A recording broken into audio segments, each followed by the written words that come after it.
찬송가 321장을 부르시겠습니다. 321장입니다.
세상에 헛된 신을 버리고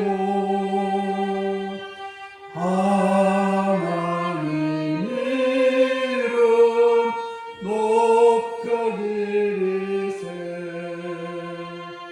온 천하 백성 모두 나와서 다같이 하나님만 섬기세. 세상에 헛된 우상 버리고 인간의 모든 부귀영화와 거짓과 불의 모두 버리고 온전히 하나님만 섬기세. 주님의 백성 서로 헤아려 시기와 미움 아주 버리고 하나님만을 홀로 섬기는 천국을 어서 이루어 주소서. 아멘.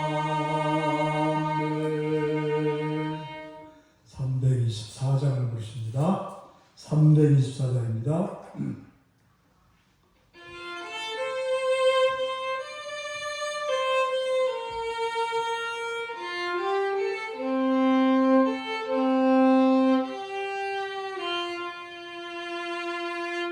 예수 나를 오라네 예수 나를 오라네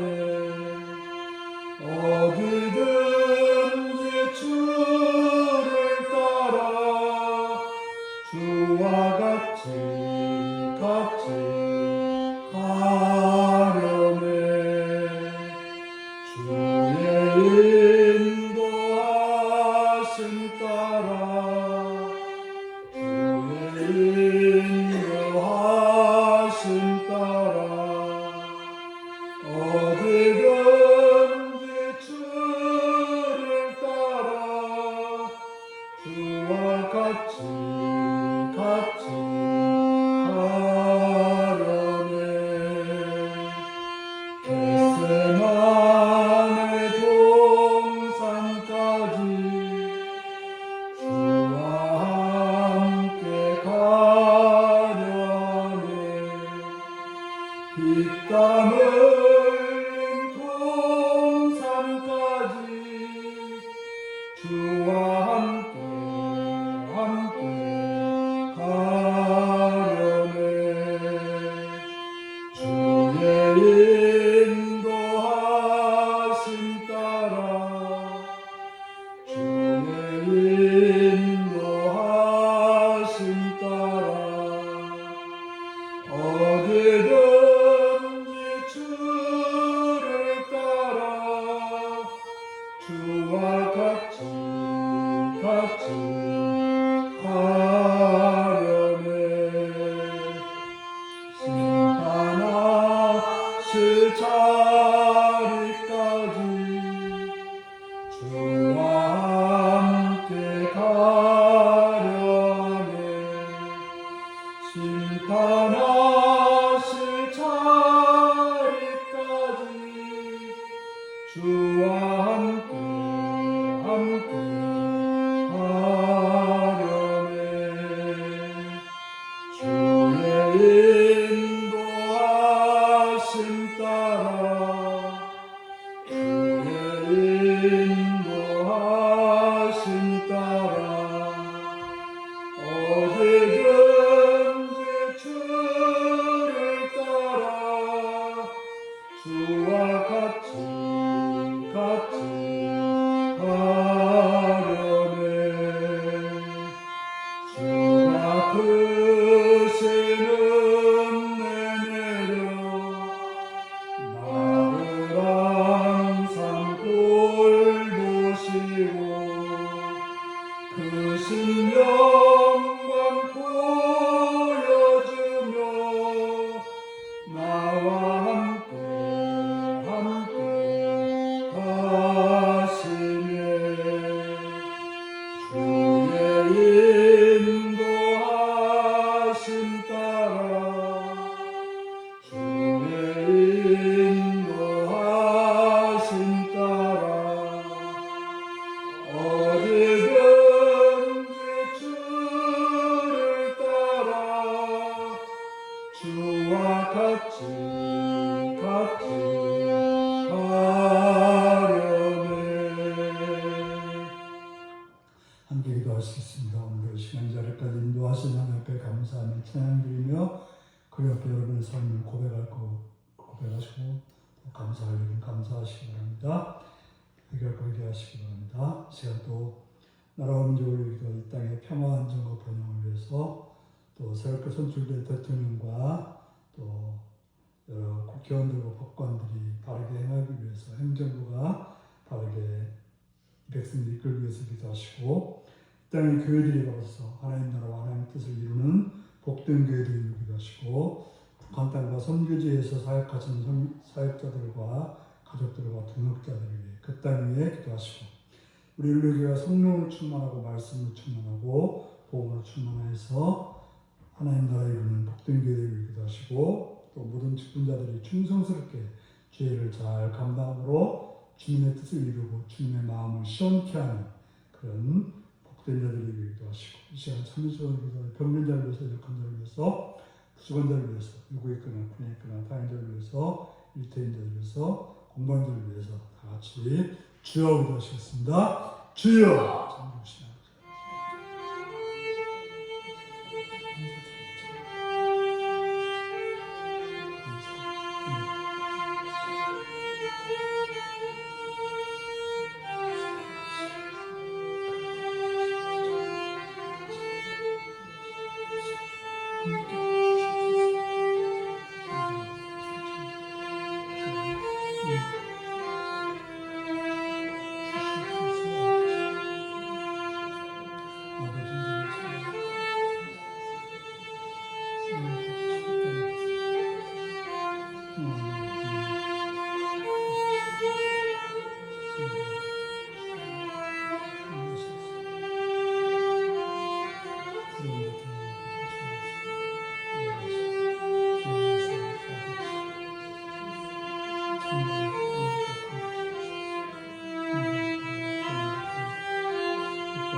함께 하시고 올려주시기 감사드리고 원하옵나이다.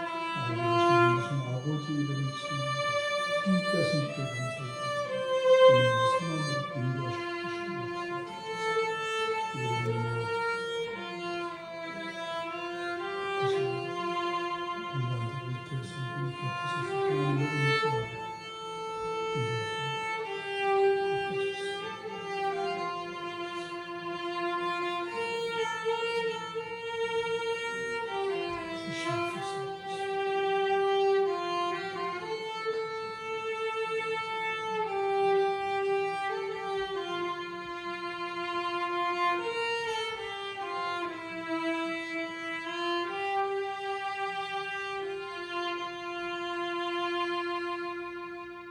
자비로우신 주의 은혜와 사랑을 찬양하며 감사드립니다. 시간도 불러서 주 앞에 엎드립니다. 주의 말씀으로 채우시었고 은혜를 이끌어 주셔서 진리 가운데로 생명 가운데로 은혜 가운데로 나가는 자 되게 하여 주옵소서. 예수님의 이름으로 기도합니다. 아멘.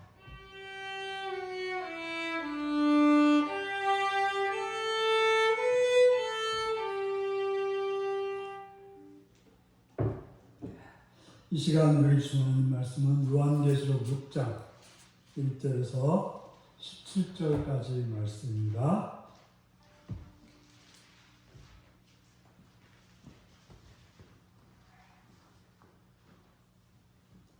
요한계시록 6장 1절에서 17절입니다. 기도하시겠습니다. 내가 보며 어린 양이 7인 중에 하나를 떼시는데 그때 내가 들으니 내 생물 중에 하나가 우레소리로 같이 말하되 오라 하기로 이에 내가 보니 흰 말이 있는데 한 자가 칼을 가지고 멸관을 받고 나아가서 이기고 또 이기려고 하더라. 둘째 인을 떼실 때 내가 들으니 둘째 생물이 말하되 오라 하니 이에 다른 붉은 말이 나오더라. 그 한 자가 허락을 받아 땅에서 화평을 제하여 버리며 서로 죽이게 하고 또 큰 칼을 받았더라. 셋째 인을 떼실 때 내가 들으니 셋째 생물이 말하되 오라 하기로 내가 보니 검은 말이 나오는데 그 탄자가 손에 저울을 가졌더라. 내가 내 생물 사이로부터 나는 듯한 음성을 들으니 이르되 한 데나리온의 밀 한 대요 한 데나리온의 보리 석 대가 또 감람류와 포도주는 해치지 말라 하더라. 넷째 인을 떼실 때 내가 넷째 생물의 음성을 들으니 말하되 오라 하기로 내가 오늘 청황색 말이 나오는데 그 탄자의 이름은 사망이니 음부가 그 뒤를 따르더라. 그들이 땅 4분의 1의 권세를 얻어 공과 흉년과 사망과 땅의 짐승들로서 죽이더라. 다섯째 인을 떼실 때 내가 보니 하나님의 말씀과 그들이 가진 증거로 말미암아 죽임을 당한 영혼들이 제단 아래 있어 큰 소리로 불러 이르되 거룩하고 참되신 대주 되어 땅에 거하는 자들을 심판하여 우리 피를 갚아주지 아니하시기를 어느 때까지 하시려 하나이까 하니 각각 그들에게 흰 두루마기를 주시며 이르시되 아직 잠시 동안 쉬되 그들의 동무종들과 형제들도 자기처럼 죽임당하여 그 수와 차이까지 하라 하시더라. 내가 우리 여섯째 인을 떼실 때 큰 지진이 나며 해가 검은 털로 다른 상같이 검어지고 다른 온통 피같이 되며 하늘의 별들이 무화과 나무의 대풍에 흔들려 설익은 열매가 떨어지는 것 같이 땅에 떨어지며 하늘은 두루마리가 말리는 것 같이 떠나가고 각 산과 섬이 제자리에서 옮겨짐에 땅의 임금들과 왕족들과 장군들과 부자들과 강한 자들과 모든 종과 자유인이 굴과 산들의 바위의 틈에 숨어 산들과 바위에게 말하되 우리 위에 떨어져 보좌에 앉으신 이의 얼굴에서와 그 어린 양의 진노에서 우리를 가리라. 같이 읽습니다. 그들의 진노에 큰 날이 이르렀으니 누가 능히 서리요 하더라. 아멘. 사랑하고 축복합니다. 예수님을 사랑하시는 분 아멘 하시기 바랍니다. 아멘. 시간 말씀 듣고 은혜받기 원하시면 아멘 하시기 바랍니다. 아멘. 오늘은 요한계시록 6장 1절에서 17절의 말씀을 가지고 일곱 인이라는 제목으로 말씀을 나누겠습니다. 우리가 요한계시록 읽다 보면 마치 수수께끼 같은 그런 느낌이 들 때가 있습니다. 본문도 그렇습니다. 흰말 탄자가 나오고 붉은 말, 검은 말, 청황색 말 이런 탄자들이 나오고 있습니다. 우리가 알다시피 이 요한계시록은 소아시아에 있는 7교회에 보내진 편지입니다. 누군가가 여러분들에게 편지 쓸 때 그 편지를 알아들으라고 쓸까요? 모르라고 쓸까요? 알아들으라고 쓰는 것이죠. 편지 쓸 때 상대방이 알아들을 거라고 해서 쓰는 것이지 전혀 모르는 말을 쓰는 것이 아니라는 것이죠. 다시 말해서 이 편지를 7개에 보냈을 때 우리처럼 무슨 말인가 하고 어려운 종지를 듣던 게 아니라 그 당시 교회들은 다 알아들었다는 것이죠. 왜냐하면 이것은 스가랴 1장의 배경입니다. 우리가 요한계시록을 잘 알려면 구약성경을 잘 알아야 해석이 가능합니다. 구약성경을 모르면 이해하기가 어려운 말들이 많습니다. 스가랴 선지자가 붉은 말을 탄 사람을 보았습니다. 그 뒤에 붉은 말, 자줏빛 말, 백마가 있었습니다. 그들은 누군가 하면 여호와께서 땅을 두루 다니라고 보낸 자들입니다. 그들이 땅에 두루 살펴보니 온 땅이 편하고 조용하였다라고 말하고 있습니다. 스가랴 선지자가 예언할 때는 바로 이스라엘은 바사, 페르시아 압제 아래에 있었습니다. 그런데 온 땅이 평안하고 조용합니다. 하나님께서는 그들을 포로에서 70년이 되면 회복시킨다고 했는데 아무런 변화가 없어 보여서 그들은 주여 언제까지입니까? 라고 부르짖었을 때 하나님께서는 알았다고 하시면서 내가 예루살렘을 회복시켜주겠다. 그리고 예루살렘을 벌한 자들을 벌하겠다라고, 박해한 자들을 벌하겠다라고 말씀하셨습니다. 바로 이러한 배경을 가지고 소아시아의 일곱 교인들에게 보낸 편지인 것입니다. 자, 1절, 2절을 보면 첫 번째 인을 떼자 흰말이 나타났다고 말하고 있습니다. 그런데 1절, 2절을 보면 뭐라고 되어 있습니까? 그 말에 탄 자는 활을 가졌고 멸류관을 받고 나가서 이기고 또 이기려고 했습니다. 흰말을 탔다고 하니까 우리가 흰말하면 뭐예요? 백마탄 기사가 생각나죠? 예. 흰말하면 보통 승리자 이런 뜻인데 마치 그리스도로 오해할 수 있습니다. 그런데 그리스도는 한 번에 이기시지 이기고 또 이길 필요가 없는 분이에요. 예. 십자가에서 한 번에 사탄을 완전히 제압했지 뭐 오늘 제압하고 조금 제압하고 나중에 좀 제압 그렇게 하시는 분 아니에요. 바로 아덴바든 애쓰는 그리스도가 아닌 것입니다. 여기는 바로 누군가 하면 흰말을 탄 자는 그리스도처럼 보이긴 하지만 적그리스도였던 것입니다. 그러면 그가 받은 멸류관은 무엇일까요? 멸류관은 싸움을 이겨야 받는 건데 그들은 멸류관을 받았음에도 불구하고 뭔가 이긴 것 같으면서 또 싸워야 되는 계속해서 정복하려고 하는 그런 존재를 말하고 있습니다. 바로 이 첫 번째 인을 떼었다고 하는 것은 무슨 의미인가 하면 적그리스도가 출현한다는 거죠. 바로 그들이 계속해서 이 땅에 그리스도인들을 정복하려고 힘쓴다고 하는 것입니다.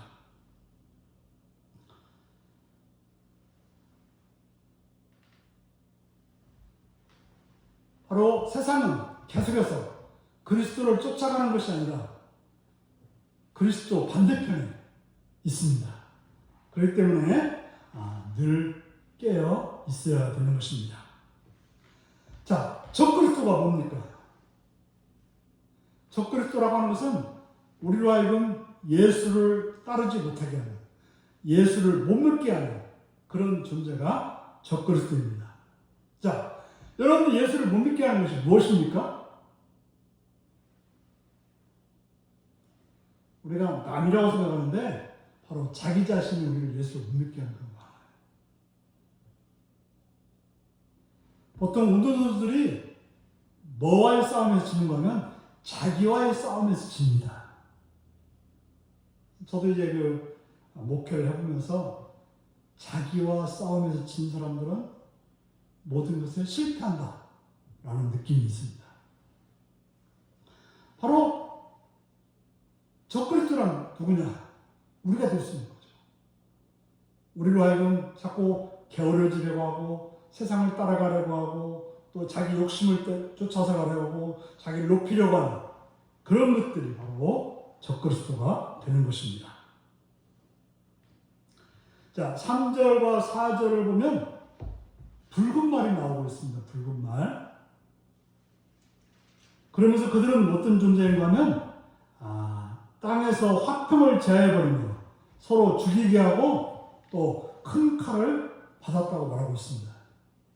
큰 칼이라고 하는 것은 아주 굉장한 무기를 말하고 있는 것이죠. 붉은 말을 탄 자의 사명은 전쟁을 통해서 화평이 사라지게 하는 것입니다. 바로 말세에 나타나는 특징 중에 하나가 전쟁인 것입니다. 우리 알다시피 전쟁은 계속 있어 왔습니다. 지금도 우크라이나든지 팔레스타인에는 전쟁을 하고 있고, 우리도 뭐 지금 휴전 상태지만 언제 모를 그런 전쟁이 일어날 수 있는 상황입니다. 바로 하나님께서는 심판을 행하실 때 이런 전쟁을 통해서 심판을 행하시기도 하는 것입니다. 5절에서 6절을 보면 셋째 인이 떼어지는데요. 세 번째 인은 무슨 말이 나타납니까? 검은 말이 나온다고 말하고 있습니다. 검은 말을 뭐를 상징하냐면 기근을 상징합니다. 뭐 기근도 늘 있는 일이죠. 여기서 보면 기근이 되어서 어떤 일이 벌어집니까? 한 데나리온에 밀 한 대예요. 한 데나리온은 하루 품삯이에요. 뭐 지금 우리 제가 배가면서 보니까 이 SK에서 사람을 뽑는데 일당 16만 원 써냈더라고요. 그러니까 뭐 10만 원이라고 합시다. 근데 그 당시에는 얼마나 기근이 됐는지 10만 원 가지고 뭘만 해요? 밀 한 대를 한다는 거예요.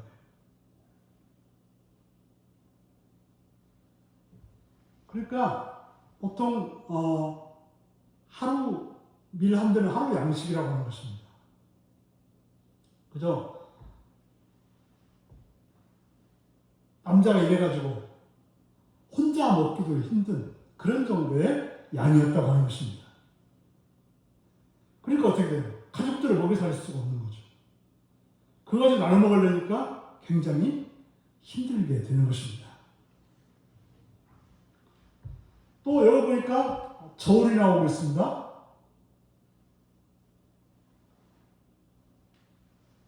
저울은 이게 이제 얼마라는 걸 정해주는 게 저울이지 않습니까? 이제 뭐 법원에 가면 눈 가리고 저울을 들고 있던 게 이제 법원이라고 하는데, 옳고 그른지를 정해주는 게 이제 법원이라고 말하는 것인데, 바로 재앙이 있지만 그 재앙을 하나님께서 제한하신다고 하는 것입니다. 그래서 감람류와 포도주를 해치지 말라. 다시 말해서 그들에게 기근이 일어나지만 굶어 죽기까지는 하지 않는다.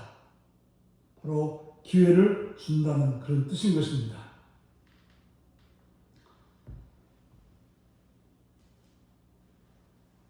불신자들에게는 종말에 대한 경고인 동시에 신자들한테는 이 세상의 미련을 끊게 하는 것이 이런 경고인 것입니다. 7절에서 8절을 보면 무슨 말이 나옵니까? 청황색 말이 나오고 있습니다. 그리고 그 탄자 이름을 사망이라고 말하고 있습니다. 사망이라는 말은 그 헬라어에서는 돌림병, 전염병, 질병으로 되어 있는데, 청황색 말을 탄 자의 이름은 사망인데 음부의 권세가 그들을 따른다라고 말하고 있습니다. 바로 그들이 땅 4분의 1의 권세를 얻어서 검과 흉년과 사망과 땅의 짐승들로 죽였다라고 말하고 있습니다. 바로 청황색 말이 땅의 4분의 1 권세를 얻은 것이 아니라 하나님이 그들에게 4분의 1을 맡겼다고 하는 것입니다. 그들은 검과 흉년과 온역과 땅의 짐승으로 세상을 유인할 것입니다. 하나님께서는 전쟁이나 기근이나 온역이나 땅의 짐승을 가지고 하나님의 심판을 행하신다라고 말하고 있습니다. 그래서 제 아들이 예수님께 세상 끝에 무슨 징조가 있을 거냐고 물었을 때 예수님 뭐라고 합니까? 난리와 난리의 소문이 있을 거라고 말하고 있고, 또 민족이 민족을, 나라가 나라를 대적하여 일어나겠고, 기근과 지진이 있을 거라고 말씀하고 있는 것입니다. 세상에는 질병이 없었던 적 없습니다. 우리는 얼마 전에 코로나라고 하는 정말 보듯도 못한 그런 세계적인 그런 질병으로 겪었던 것입니다. 그런데 대체 종말은 언제 올까요? 우리는 말세를 어떻게 살아야 할까요? 성경에서는 말세를 보낸 자의 모범으로 에녹을 보여주고 있습니다. 에녹은 결혼해서 자녀를 낳으면서 계속해서 하나님과 동행했다고 말하고 있습니다. 하나님과 동행했더니 하나님께서 그를 데려가심으로 하늘에 있게 되었다고 말하고 있는 것입니다. 바로 에녹은 언제 자기의 인생이 끝날지 모르지만 늘 준비를 했기 때문에 그는 이 세상에서 삶이 끝나지 않고 하늘로 곧바로 연결되었다고 말하고 있는 것입니다. 우리는 요한계시를 통해서 확인해야 될 것은 종말에 무슨 일이 있을 거냐가 아닙니다. 중요한 것은 이 세상 역사가 누구의 손에 달려있는지 그걸 알아야 되는 것입니다. 이 세상의 모든 역사는 하나님께 달렸기 때문에 하나님 뜻대로만 살면 되는 것입니다. 걱정할 것이 아니라 그냥 하나님 뜻대로 살면 되는 거예요. 무슨 일이 있을지, 무슨 생기면 어떻게 할까 걱정할 것이 아니라 하나님 뜻대로 살면 되는 것입니다. 이 세상은 완전하지 않습니다. 우리는 여기서 영원히 살 것이 아닙니다. 우리는 다음 세상에 들어갈 준비를 해야 하는 것입니다. 항상 재난에는 양면성이 있습니다. 불의한 자에게는 심판이지만 의로운 자에게는 연단이 되는 것입니다. 불의한 자는 죗값을 치르지만 의로운 자는 정결케 되는 거예요. 우리가 믿는 자들은 어려움을 당하면 더 신앙이 깊어지고 또 자기 죄를 회개하고 정결하게 되는 그런 과정으로 가게 되는 것입니다.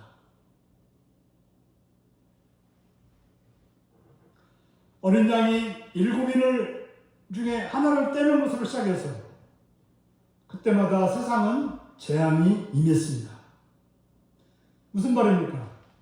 모든 재앙을 주관하신 분이 어린 양 예수님이라는 말씀인 것입니다. 우리를 위해서 십자가에 달리신 예수님께서 그런 재앙을 일으켰다면, 재앙을 일으키는 일을 했다면 그것은 우리에게 좋은 일인 것입니다. 바로 나를 사랑하는 분이 뭔가를 했다고 하면 우리를 망하게 하려고 하는 게 아니라 우리를 좋게 하려고 하는 것입니다. 우리가 지금은 낱낱이 알 수 없지만 인을 뗄 때마다 그것이 확연하게 드러날 것입니다. 예수님은 이 땅에 오신 것은 하나님 나라를 전하기 위해서 오셨습니다. 그러나 완성되지 않았습니다. 하나님 나라는 지금도 꾸준히 확장되어 가는 중인 것입니다. 바로 어린 양은 그 일을 이루어 주시는 것입니다. 우리가 고백하는 데는 하나님 나라가 점적으로 완성되어 가는 것처럼 우리 신앙도 과연 완성되고 있느냐 없느냐 여기에 우리가 관심을 가져야 되는 것입니다. 이를 뗄 때마다 이 세상을 향한 하나님 계획이 이루어지는 것으로 끝나면 안 됩니다. 우리의 신앙도 더불어 완성으로 가야 될 것입니다. 우리는 그날을 소망하면서 각자한테 주어진 믿음의 선한 싸움을 싸워야 되는 것입니다. 9절에 보면 5째 인을 떼는 장면이 나오고 있습니다. 내가 보니 하나님 말씀과 그들이 가진 증거로 말미암아 죽임을 당한 영혼들이 재단 아래 있더라고 말하고 있습니다. 5인을 떼자 전혀 다른 장면이 펼쳐집니다. 마치 지금까지 지상을 비추는 조명이 천상을 비추는 것 같습니다. 숭배당한 영혼들이 하나님께 자기 피를 언제 갚아줄 건지 묻고 하나님은 그들한테 숙무자의 수가 차이까지 기다리라고 말씀하십니다. 지금 네 번째 이까지는 땅의 모습을 보였다면 다섯째 이는 하나님의 나라의 모습을 보여주고 있습니다. 기독교는 사랑의 종교입니다. 하나님이 정하신 순교자의 숫자는 몇 명인지 모릅니다.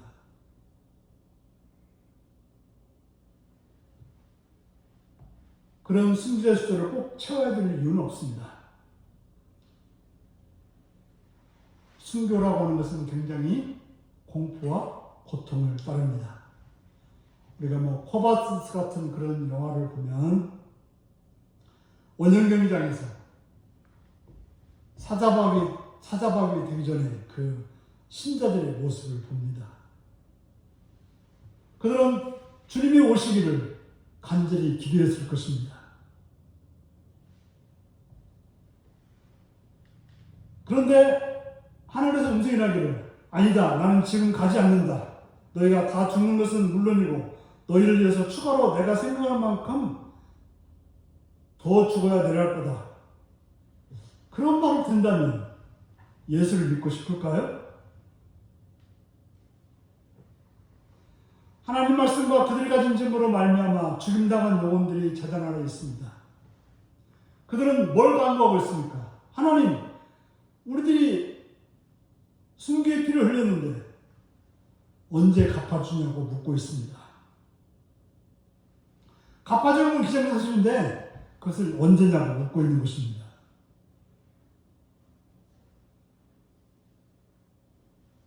그들은 하나님을 뭐라고 부릅니까? 10절에 보니까 거룩하고 참되신 대주제요. 주제라는 것은 어떤 일의 중심이 되어서 맡아 처리하는 사람을 말합니다. 하나님은 분명히 선과 악을 판가름하시는 것입니다.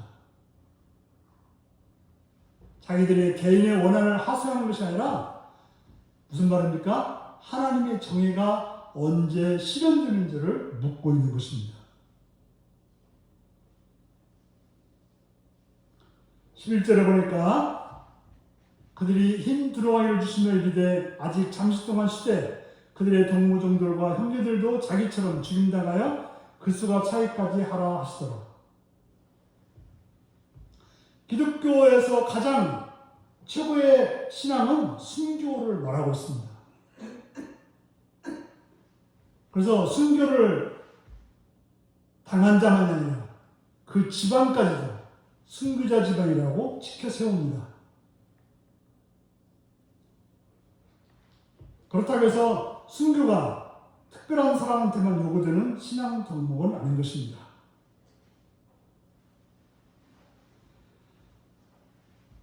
우리가 순교자를 칭송하는데 사자박이 되거나 화형당하는 것은 생각할수록 무서운 일이지만 하지만 예수를 믿고 작정한 사람이라면 누구도 그런 정도로 각오가 있어야 된다고 윌리엄 바클레이라고 하는 주석학자는 말하고 있습니다. 순교자를 믿는 예수님과 우리가 믿는 예수님은 같은 예수님인 것입니다. 순교는 특별한 사람들만 해당하는 게 아니라 누구나 예수를 믿는다면 그런 각오는 가져야 되는 것입니다. 그래서 바울은 나는 날마다 죽노라. 천국 가려면 죽어야 되는 것입니다. 날마다 내가 죽으면 우리는 천국을 경험하는 것입니다. 그래서 오늘 본문에 보니까 그 보상으로 주어지는 것이 흰 두루마기와 안식입니다. 하나님의 6일 동안 천지를 창조하시고 7번째 날에 안식하셨습니다. 왜 그렇습니까? 완벽하기 때문에 그렇습니다. 순교자들한테는 쉬라고 말씀하고 있습니다. 왜 그렇습니까? 그들은 믿음의 선한 싸움을 다 싸웠기 때문에 쉬라고 말하는 것입니다. 누구 하실 수 있습니까? 바로 선한 싸움을 싸운 흰 두루마기를 입은 사람만 쉴 수 있는 것입니다. 언제까지 쉬느냐? 동료들도 그들처럼 죽임당하여 그 수가 차기까지인 것입니다. 바로 동무들과 형제들이 할 일이 있는 셈입니다. 누가 동무입니까? 예수를 믿는 이 땅에서 예수를 믿는 사람들을 말하고 있는 거죠. 바로 그들 역시 하나님 말씀을 가지고 그 증거로 말미암아 죽임을 당해야 되는 것입니다.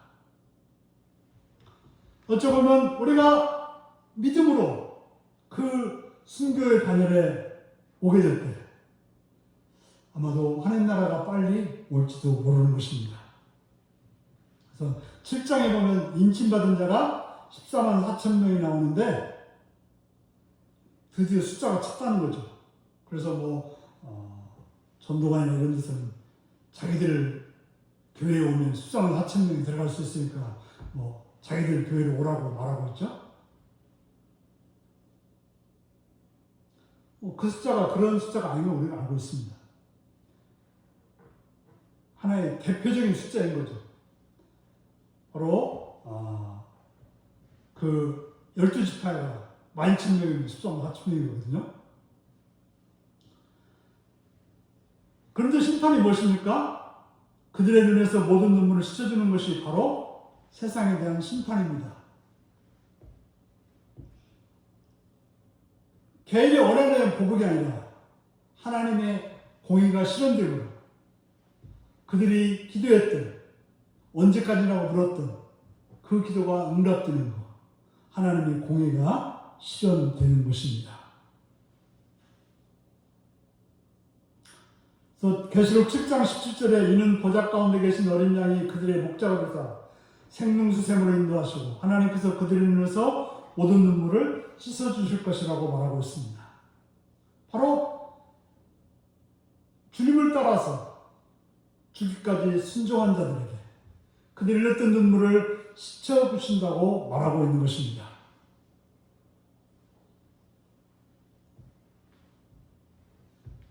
왜 하나님께서는 빨리 심판하지 않을까요?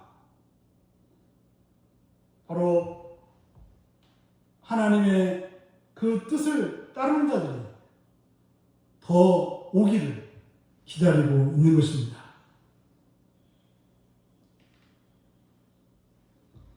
실제로 이스라엘 백성들이 하나님께서 아브라함한테 가나안 땅을 준다고 했잖아요.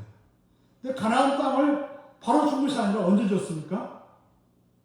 이스라엘 백성들이 애굽에 갔다가 돌아왔을 때 준 거예요.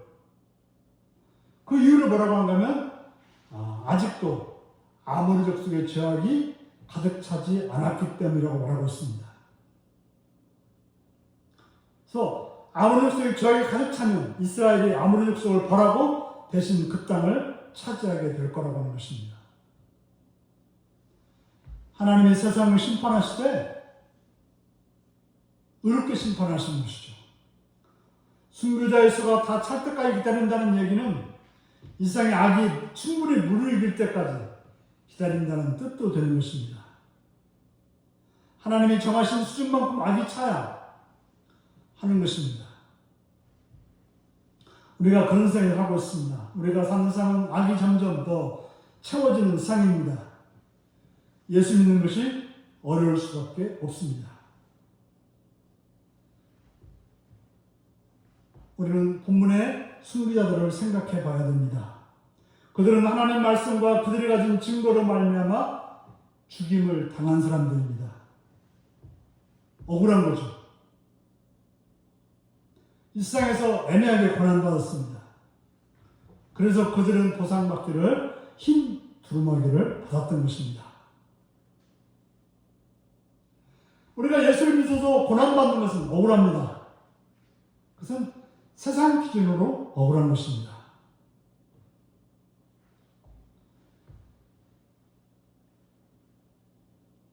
우리가 이 땅의 거할 자가 아니기 때문에 그 억울함을 감수하고 우리는 그 길로 가게 되는 것입니다. 세상에서는 억울할지 모르지만 그렇게 예수님을 따르다가 죽는 순교는 하늘에서 영광이라고 하는 것입니다. 이미 순교한 사람들은 더 이상 할 일이 없지만 그 뒤를 따라가는 자들은 계속해서 할 일이 있게 되는 것입니다. 그건 우리들의 이야기인 것입니다. 오늘도 정말 주를 위해서 주의 말씀을 따르기 위해서 우리의 목숨까지 내놓는 그런 순교가 있어야 되는 것입니다. 주님 우리를 부르실 때 가장 먼저 자기한테 와서 죽으라고 부르신 것입니다. 먼저 천국에 온 사람들이 간절한 소망이 뭘까요? 빨리 이 세상에 하나님 나라가, 하나님의 공의가 선포되는 것입니다. 그런데 하나님은 그 일을 미루십니다. 그러면서 흰 두루마기를 준비하고 우리를 기다리고 계시는 것입니다. 12절 보면 여섯째 인을 떼자 큰 지진이 납니다. 해가 검어지고 달은 온통 피같이, 별들이 떨어지고 하늘은 두루마리가 말리는 것처럼 말립니다. 산과 섬들이 자기 자리를 벗어나는 일이 벌어집니다. 지진만이 재앙이 아니라 홍수, 가뭄, 산불, 태풍, 화산 폭발이 다 재앙입니다. 메뚜기 떼려는 재앙도 있습니다.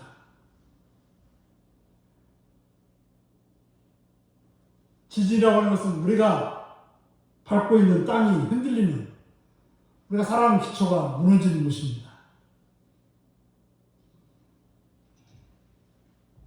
바로 세상은 이렇게 무너지고, 무화과 나무에 태풍이 흘러서 열매가 떨어지듯이 별들이 떨어지는 그러한 놀라운, 우리가 보는 모든 삼라만상이 더 이상 존재하지 않는 그런 날들이 온다라고 말하고 있는 것입니다. 그러면서 이제 우리가 21장까지 가보면 거룩한 성 새 예루살렘이 나오는데, 이 땅에 보는 것들은 다 사라지지만 하나님의 나라는 영원하다고 말하고 있는 것입니다. 우리는 뭘 추구하며 살아가고 있습니까? 세상을 추구하는 사람들이 많습니다. 그래서 죽자마자 싸우고 욕심내고, 그러나 그들이 어떻게 되는지 15절을 한번 읽겠습니다. 시작. 땅의 임금들과 왕족들과 장군들과 부자들과 강한 자들과 모든 정과 자유인이 굴과 산들의 바위 틈에 숨어 산들과 바위에 말하되 우리 위에 떨어져 보좌 위에 앉으신 이의 얼굴에서와 그 어린 양의 진노에서 우리를 가리라. 그들은 그렇게 세상을 자랑하고 세상에서 승승장구하다더니 뭘 말합니까? 굴과 산들과 바위 틈에 숨어서 애원합니다. 제발 우리 좀 가려달라. 하나님의 진노가 얼마나 무서운지, 도리어 산이, 바위가 자기들을 가려주기를 바라고 있는 것입니다.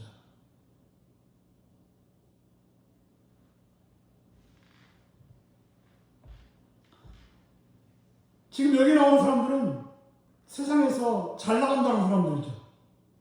우리로 말한다면 중산층 이상의 사람들을 말할 것입니다. 문제가 뭡니까? 땅에서 임금 되는 거, 땅에서 부자 되는 거, 땅에서 강한 자 되는 거. 하나님의 그 뜻을 따르지 않고 세상을 따르는 자들, 결국에는 그들은 하나님의 진노 앞에 벌벌 떨 수밖에 없는 그런 존재라고 말하고 있습니다.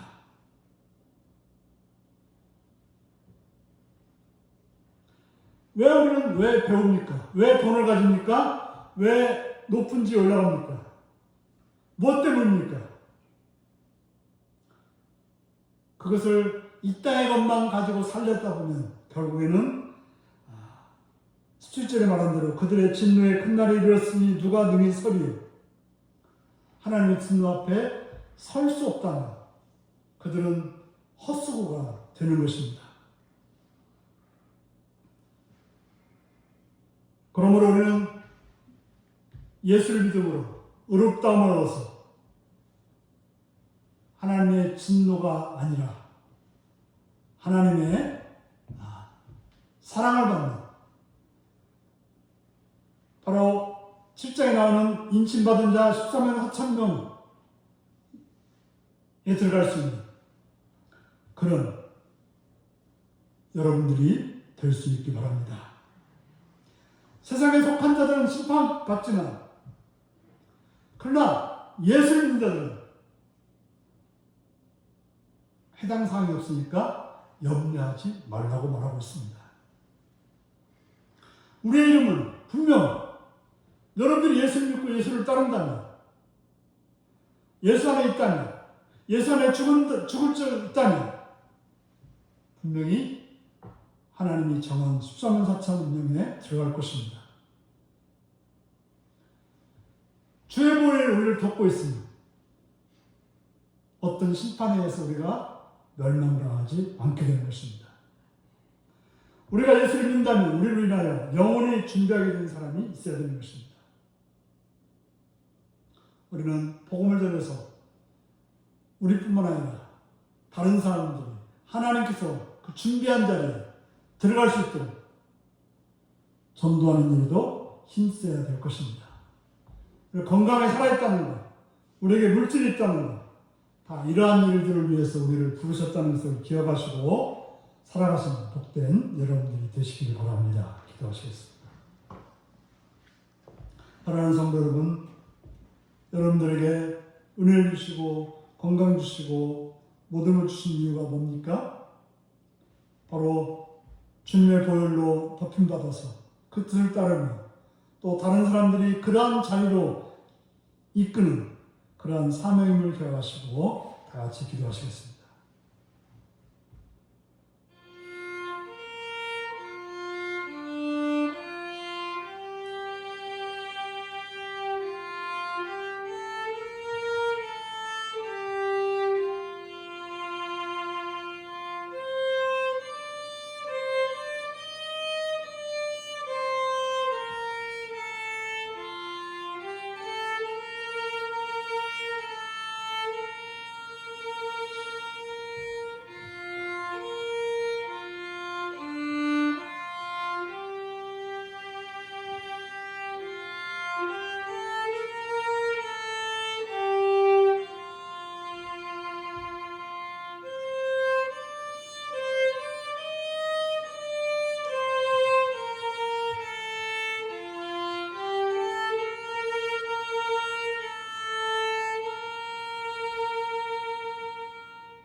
찬송가 325장입니다.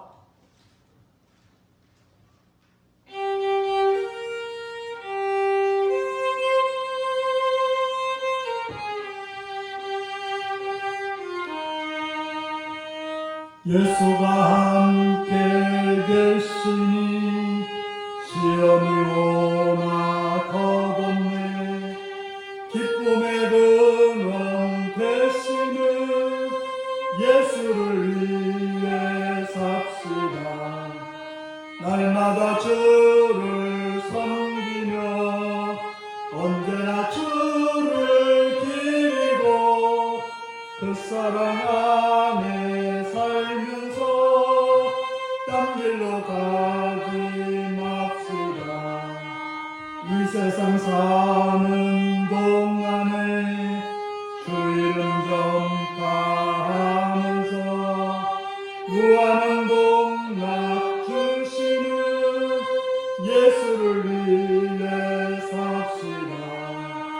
날마다 주를 섬기며 언제나 주를 기리고 그 사랑 안에 살면서 딴 길로 가지 맙시다. 화나실 때 잘했다 칭찬하리니 이런 상급 받도록 예수를 위해 삽시다. 날마다 주를 섬기며 언제나 주를 기리고 그 사랑 안에 살면서 딴 길로 가지 맙시다. 주기도문 기도하시겠습니다. 하늘에 계신 우리 아버지, 아버지의 이름을 거룩하게 하시며 아버지의 나라가 오게 하시며 아버지 뜻 안에서와 같이 땅에서 이루어지게 하소서. 오늘 우리에게 일용할 양식을 주시고 우리가 우리에게 잘못한 사람을 용서해 준 것 같이 우리 죄를 용서해 주시고 우리를 시험에 빠지지 않게 하시고 악에서 구하소서. 나라와 권능과 영광이 영원히 아버지의 것입니다. 아멘.